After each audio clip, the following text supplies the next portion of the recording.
What's the meaning of carbonization?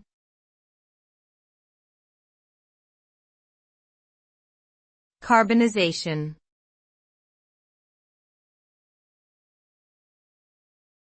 Carbonization.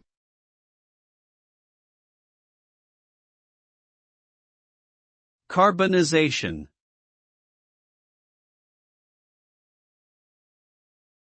Carbonization.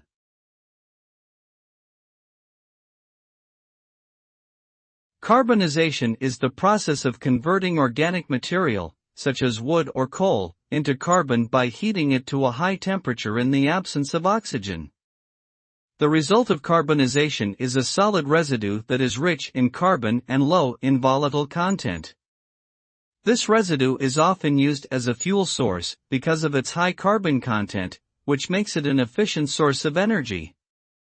Carbonization is also an important process in the production of certain industrial materials, such as activated carbon and graphite, which have a wide range of applications in various industries.